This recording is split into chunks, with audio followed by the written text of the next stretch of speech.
and welcome to the ThinkMHK podcast presented by the Manhattan Area Chamber of Commerce. On this podcast, you will hear about a variety of local matters pertaining to the business community. You also hear from local business owners to hear their story and gain valuable business insights. Thanks for tuning in today. My co-host for today's segment is Darren Solden, our Director of Economic Development. Thanks for being with us today, Darren. Hey, Jason. Thanks for having me. We have a great guest today, Jim Jeannette, who is the president of the Manhattan Area Technical College. Jim, thanks for being with us on the ThinkMHK podcast. Thank you for this opportunity. So, Jim, talk about where you're from and how you ended up in Manhattan. I'll keep it short. I grew up in the true South, South Dakota. When I worked at Southern Arkansas University some years ago, they called me a Yankee, and I said, no, I'm from the true South. I've been in higher education. How did that work for you? Actually, I taught the Civil War at Southern Arkansas University. It was interesting. But I doubt that they think South Dakota is South in Arkansas. Well, I learned to talk a lot like they did, and I learned to eat catfish, and it was good. Okay, so you adjusted a little bit to them, so. I've worked in education, higher ed, and K-12 education for 41 years in Oklahoma, Kansas, Illinois, and Arkansas. Wasn't necessarily a career I prepared for, but I loved it. It's been fun. And before I came here, I was at Neosho County Community College in Genandt, and I went there. The president there, he and I were at a previous institution together in different roles, and when I went to help him at Neosho, I said, you got to help me get a presidency. And I applied for several, and I was just tickled to death to get this one because of the opportunities we have. So let's talk a minute about Manhattan Area Technical College, in the history and how it's governed, and then maybe differentiate what the difference between a technical college and a community college. Very good question. Perceptions aren't quite accurate in the community. The college was the VOTEC component of the school district for a long time. And in the early 2000s, the state worked to separate some of the VOTECs from school districts. About 12 of them went to community colleges, and the others became independent. So there are 7 technical colleges in the state. We are a college. We're accredited, have the same accreditation as KU, K-State, Johnson County, anything like that. But we have no taxing authority, unlike a community college or a school district. So I get no sales tax. I get no property tax, anything locally. There's good and bad to that, but that all started in about 2004 when the separation occurred from the school district. We've had several accreditation visits and reviews, which as any institution does, it's under that. We've come through them fine. I've been here since 2015. Since we don't have taxing authority, we don't have to have elected boards. Our boards are appointed by people on our board. So we seek out people who believe in our mission and vision. We can avoid, say it politely, we avoid political agendas. And that there's that trade-off of not having some of the resources we'd like if we were a taxing authority versus being nimble, agile, and responsive to business needs on the other hand. So you talked about your board. How many members are on your board? Right now we have 8. We've just been publishing notices. We're accepting applications. We'd like to get 2 more at least. We also have our own foundation, 501c3. We have 6 trustees on there, and then we work with the Greater Manhattan Community Foundation as well. And then the history of MATC specifically, when did it start? And you talked about the separation from the schools. With the legislation that was necessary, the official separation occurred in about 2005. Shortly after I got here, we had the second official accreditation review, and we've had one other one since then, came through them fine. It took a while to do the complete separation from the school district in terms of some of the regulations and policies.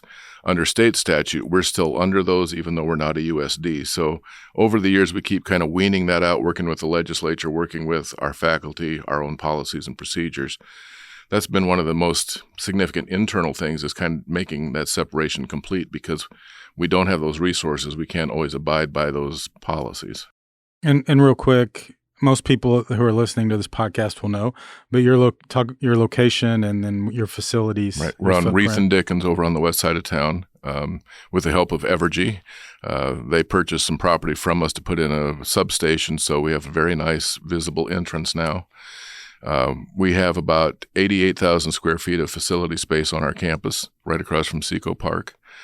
And over the last 4 years, even with COVID, we've averaged almost 7% enrollment growth per year. talented, skilled workforce is the number one need everywhere. So you talk a little bit about that growth. What are some of the largest core programs at MATC? Healthcare is certainly the largest overall. We do allied health such as EMT, CNA, CMA, phlebotomy training. We'll be adding advanced EMT this coming year. In nursing, we do both PN and RN levels of nursing. The PN students have to apply to get in the RN program. We get a lot of PN students from other areas that apply for RN. We take in close to 160 nursing students a year. Overall, with allied health, we probably take in close to 300 students a year. Some of the high school kids are able to take CNA courses. That qualifies under the Excel and CTE program for the state to pay for that. We also turn out a lot of folks in welding, construction trades, auto technology. With auto tech, we have a partnership at Manhattan High School. We actually teach it there as well as on our campus. And we have about 100 students at the high school in addition to what we have on campus. So all those things have provided the growth. Yeah, why don't you talk a little bit more about that high school component and kind of how MATC works with the school district? So my first year here in 2015-16, we had 12 Manhattan High School students taking early college classes with us, 12. This past year, we were over 500, and they want more. In addition, we work with Riley and Blue Rapids. We work with Pot County schools. That's why we have the center in Wamego. Part of it is the state provides funding through a program called Excel and CTE. So for qualifying technical courses, technical programs, the state pays us instead of the student. So they can take welding, auto tech, CNA. They can get into other things as well, but that's helped burgeon a lot of that growth. But I also made it intentional to reach out to get those high school students. There were some people concerned that they wouldn't understand about coming to MATC and getting that, but those youngins picked it up quick that I can do this. It's shorter term. I get a good job. I'm making good money. I don't have student debt. Then they often find out through their employer, okay, now I'm going to go on maybe to K-State and work further from there. So it's provided a good seamless transition, but it's provided the fuel for our enrollment growth. We've been working about the idea of a career academy, which is now the College and Career Center. And so right now we're doing a lot of work with the school district, the city and county to make that dream into a reality because it's space is our issue. I'm out of space, the school district's out of space, but we can grow more students, more enrollment. A lot more we can talk on that sometime. There was a lot of dialogue about converting the East Campus, high school East Campus, into a career center, but the practical application of that is probably not something that's going to happen. No, that's a historic structure, I'll say it that way. And for our programs, with what we do with labs and equipment, we need big open spaces, functional space. I was hoping it would work because it's there. The school district owns it. It would have been great. But when we started looking more in depth at some of the issues with that structure and the limits on what we could renovate and what we need to use it for, it wasn't going to work out. Instead, we're looking at growing on our own campus, and we have that segued into several phases that we're hoping to start working on. Exciting times for MATC and great partnership there with the school district. How about Kansas State University and other higher education institutions? I know you've got some work that you do together there as well. And it's growing more and more. The last few months with General Myers as president and then with President Linton here, it's picked up a lot of steam. We've been working with them through their architecture and construction program along with Habitat for Humanity for a couple of years, working on joint projects helping Habitat in the area. Our welding program has worked with one of their engineering programs related to the ATA bus stations where we've helped build those. More significantly, of course, is with Scorpion. We offer some things that will help Scorpion, some things that K-State doesn't have related to critical environment technology, industrial engineering tech, biotech. Those things we started ramping up when I got here related to knowing NBAF was going to come online, the Kansas City Animal Health Corridor. And while K-State provides the researchers and the scientists, we provide the support people that keep those facilities safe to operate. And so that's starting to pay off, but that's leading to more and more collaboration and communication with K-State. And Darren, I know you worked a lot with the Scorpion team through the process. They expressed tremendous amount of they were very impressed with the MATC offerings. You might talk about that for a minute. Yeah, absolutely. I'd say definitely impressed both with the offerings, the facilities, the people. I think as they look at this community and at this region, they see a lot of the building blocks in place for them to be able to train talent. They feel like there's an organization in place, MATC at Kansas State University and others that are willing and able partners that are ready to be part of that. So we really appreciate your willingness and your team's willingness to engage and work through that process with Scorpion and really look forward to the benefits of that in the future. Well, we're excited you gave us an opportunity to be part of it. And I think we all know if we can be successful with Scorpion, it leads to more great things. And again, that's part of the attraction for us to get students, whether it's high school students or traditional aid students. Many of our students so enjoy that hands-on from day one in the class doing things. And it's okay to fail. When we tell them we'd rather have you screw up in our lab than on the job.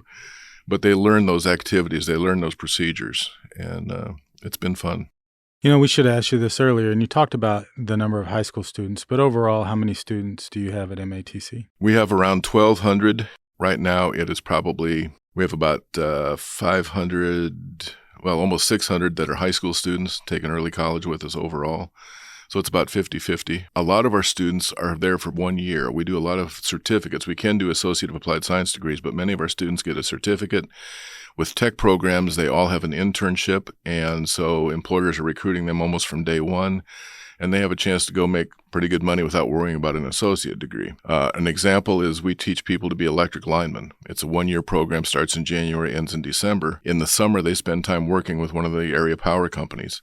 They usually are the first job offer for those guys coming out with just 1 year of college and that certificate. The starting pay is usually between $65,000 and $85,000 a year. That's pretty good when you're 18, 19 years old, but you're playing with danger all the time. With welding, we teach people to become pipeline welders, and if they're willing to go around and wildcat that, we've had some of our former students making over $3,000 a week doing that. Well, again, when you're in that age range, that's a good thing to do. Nursing's different, but overall, I mean, we have like a 96, 97% job placement rate, even through COVID, because everybody needs workers. And it is interesting you brought up debt, and college debt is such a big issue right now in terms of people graduating from four-year institutions with just thousands and thousands of dollars of debt. And this is an option for somebody who may not be interested in that they can come get some kind of a certificate or associate degree and go to work a lot faster. You don't have the debt. You're earning a living a lot sooner. Is that something that a lot of your students talk about when they come in? A lot of them understand it more than we think they do. It's taken a while for some of the parents to understand that, and the whole idea of you have to do something after high school, some kind of post-secondary education to get those kind of jobs. Our student loan default rate's only 2%. Average student debt's under $9,000 when they leave. And yeah, here's the astounding fact, folks. You ready? 86% of my graduates stay in our service area after they graduate. They're working, they're paying taxes, they're buying groceries, cars, houses. It's an economic engine in and of itself. And that's one of the things that, again, kind of people are taken aback by that. But that's what I'm feeding. I'm feeding that local workforce, and we keep the world working. Yeah, and one of the things that I've talked to kids about, not only do you get all the benefits of lower debt, if any, get a well-paying job a lot faster, but in most of these cases, you can actually become your own boss and be a contractor or open your own business. And it's much easier to do it from one of these technical trade jobs than it actually is from most degree fields. And we have a very good business department, so many of our students take some courses to understand that. They start networking with employers, and oftentimes we try to reinforce to them, you're going to be working for an employer who doesn't have a succession plan. No one in the family wants to take it over. You've got a great chance to take over an established business. So, again, that's good for the community. One other thing I found interesting, I had the opportunity to come out a while back and be part of a ribbon cutting on a new lab that you all opened up. And as we change to more to robotics and to the workplace is changing, there's some great opportunities for kids that maybe aren't going into traditional industrial settings. So it's an industrial engineering tech lab that was funded through a grant from the State Department of Commerce.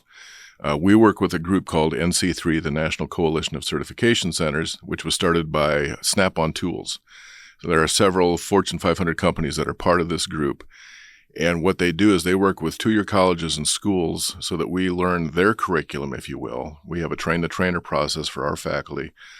So we're going to use the Festo curriculum. Festo is a world leader in control systems. This lab teaches the beginnings of understanding of electricity, pneumatics, hydraulics, robotics, programmable logic controllers, and even then the assembly line operation.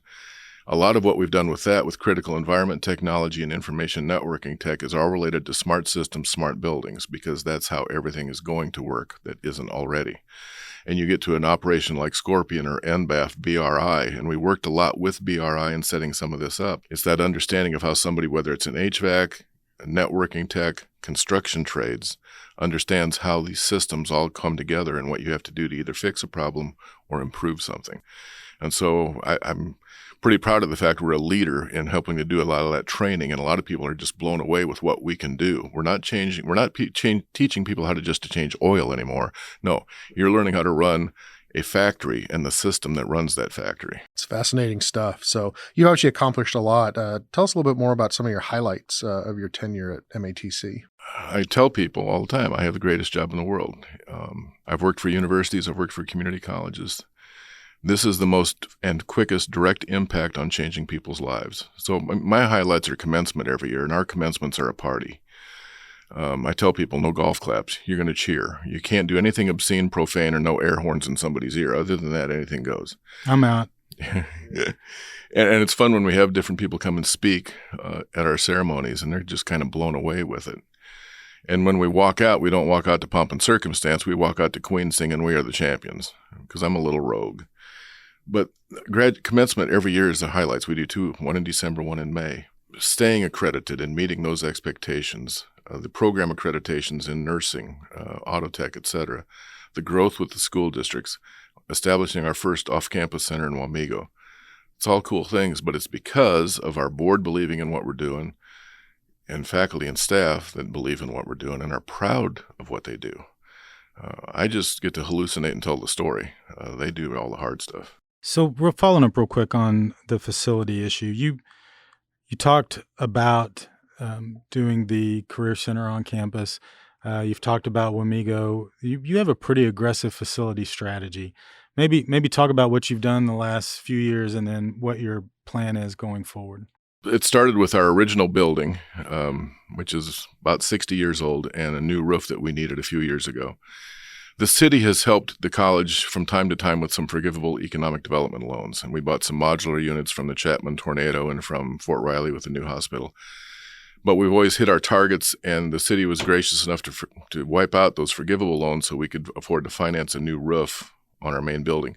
That, you wouldn't think a new roof changes things, but it changed the image of the college right there along with the substation. The modular units, I've disliked them from day one, but again, they're functional. They fill their purpose. But how do we put in what we need? We were dreaming that when all of a sudden the chance in Wamego came around with Bluestem and to get their property, kitty corner from the high school.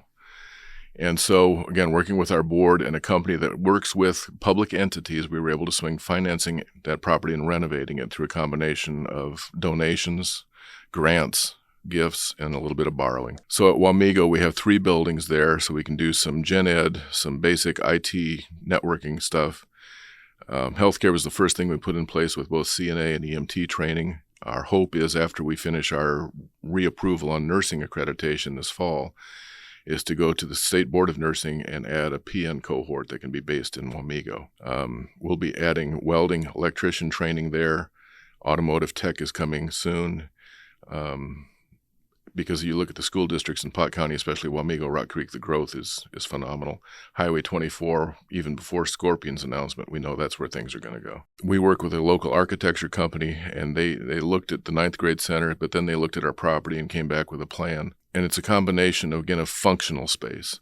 So phase 1 that we're looking to hopefully kick off before long would replace all the modular units on the east side of campus with prefab steel, about 47,000 square feet, which would be about 3 times as much space as I currently have in those modulars. But that would allow us to increase capacity for things related to Scorpion with biotech, biomanufacturing, industrial engineering tech, but also to double the enrollment in construction trades, to put in a program to teach plumbing, which everybody needs. My big issue is space, not even counting high school students taking enrollment with us. Every year, our tech program's applications run about 140% over capacity. So I think the demand is there. The jobs are there, even with the economy might wavering some. We know what's going to happen around here. And so we are getting very aggressive, but I've got to have people willing to invest in us to make it happen. We churn out on an $8 million budget every year about $25 million in economic impact. So you'll be out looking for funding to do the facility. We're looking for facility everything. expansion We here. have very flexible naming rights. The Darren Solden building of industrial technology would look pretty cool. It would look cool. We might have to check with the wife about the ability to make that contribution. You also I was going to say you might have to set those naming rights very low to get a chamber Yeah. employee to be able to afford those. But the cool thing, like we had the Kansas State University Dean's Council on campus a few months ago. First time that's ever happened. Very positive. We had 383's high school faculty and staff come out a couple of years ago for in-service, half day of in-service, and they see what we have, and it changes their perception of that VOTEC model. And those are all the things that we keep pushing. And again, a lot of people in the area think we get tax dollars. We don't. But again, the trade-off is I don't have all the governance in the way of a school district or a university, so we can move quickly like with Scorpion, et cetera. So that kind of leads into our next question. You do a lot of specific work with companies, so where you go in and do customized training or establish programs. Give some examples where you've done that, and why is that important to this community in our region? Good question. I'll give you several quick examples. First one is working with Riley County Emergency Management Services. The college a few years ago did not have or let go of its EMT program. We brought it back, working with them. Like I said, this year we'll start advanced EMT. We purchased a used ambulance a few months ago. We're working on curriculum to add over the next couple of years the paramedic role and then fire science. Those kind of positions are critical to public safety in the area, but they're also a good way for people to find out, do I want to go into a career in that area? It's a stepping stone, just like CNA is with nursing. Nursing's another good example. We work with Via Christi, with Meadowlark, with Stormont Vale, with many of the clinics in town.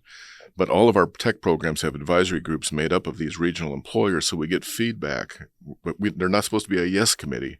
They're supposed to be a why are you doing this and I need this, and give us that feedback. With construction trades, they have what we call the Business Industry Leadership Team. Some of the companies on there are like BHS, KBS, High Tech, / the new name, which just escaped me, Icon, thank you.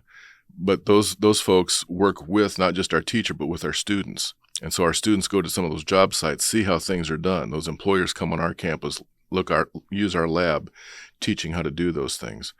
The lineman training, we lease land over by Keats. It's nasty kind of rugged land. They do a lot of their training there, setting up poles, transformers, lines.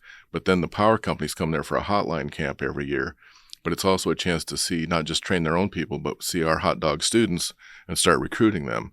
So those are just some examples. Every program, every tech program has that kind of relationship with area employers to help drive that we're training people the right way. What is the exact definition of a hot dog student? Well, my definition, because this is what I tell them, it's not just to learn the skills related to the trade. Can you be polite and respectful? Can you be dependable and reliable? Can you pass the drug test? Can you work with people and come up with a plan, but at the same time, listen to the boss and follow directions? That's all. Hot dog. That becomes a hot dog. Yeah. Hot dog. Well, we've learned an awful lot today and appreciate you being here. As we kind of wrap things up, tell us if there's one thing to take away, one thing people need to know about MATC, or things that are coming up with MATC. What would you say that is? The most important thing is we change people's lives. We also run the adult learning program for the region, and we've had over 100 people earn that GED over the last few years. About 40% of those folks stay with us, stay in the area. Again, that adds to the workforce, that adds to residents. We've taken on some of the Afghan refugees, training them through adult learning. We have some Ukrainians coming soon. People may not realize, but we touch all those lives in different ways. Again, when you come to a commencement and the family's there and they're watching their grandson, granddaughter get a nursing degree, get the welding degree, etc., and they're cheering because we've just changed their lives. They're going to make good money. They're going to serve people. They're going to keep the world working. That's what we do. Well, Jim, we appreciate you being with us today and answering those questions. We also appreciate your membership in the chamber and agreeing to also serve as an ex officio member on our board. And you come to all of our meetings and contribute on those key issues, and that input is very important. So thanks for being connected. So the last thing we have is our rapid fire questions. And So are you ready? I'm ready. Okay. So what is something people often find surprising about you? that I was an actor for a while in community theater, and I starred in 4 of 5 shows over about a 3-year period. Nice. What was the most famous of those? Inherit the Wind. Okay. I've seen that movie. Absolutely.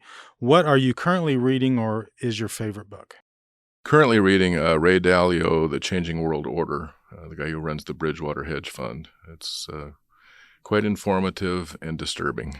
What are 3 things you can't live without? Diet Coke, rock music. I was going to say Diet Coke. Diet Coke, rock music, and something to read. What's the best piece of advice you ever received? Always err on the side of helping somebody. Second commandment. What is something you would like to try but haven't had the opportunity? I want to go into outer space. Oh, I don't think I do. I'd do it in a heartbeat. I'm scared of heights. I don't know if you're scared up there, but I would be. Yeah. What 3 words describe living in Manhattan? Entertaining. Is that just board meetings? No, you look at the variety of things to do in this community. I agree. It's wild. I'm the chamber guy, though. I have to agree with that. Okay, entertaining. Sorry, I didn't mean to interrupt you. Education, whether it's formal or informal, and I really think there's a lot of things in the community that empower people. Again, you've got if you want to change yourself, we've got ways to do it all over town. I agree with that too. Favorite pet? I've had a few dogs, but my favorite was all-purpose, all-breed named Bubba, and he loved to have me practice my chip shots in the backyard, and he would chase down the ball.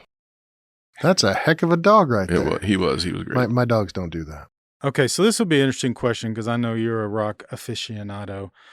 Give us your first concert and your favorite concert. My first concert was actually the final concert of Kenny Rogers in the first edition, when Kenny Rogers had a rock group. Nice.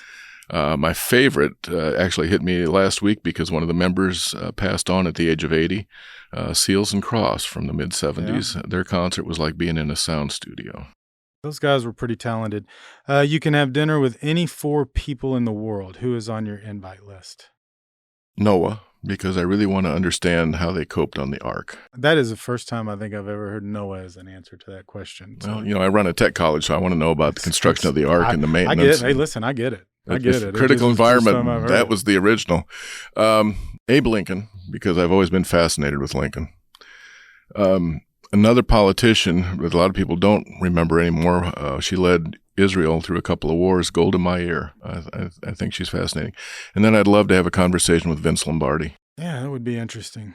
What is your favorite business book? It's called The Fifth Discipline. It's about learning organizations, written by an MIT professor named Peter Senge. Jim, thanks for being with us. Thank you. I do have one thing before we sign off on today's show.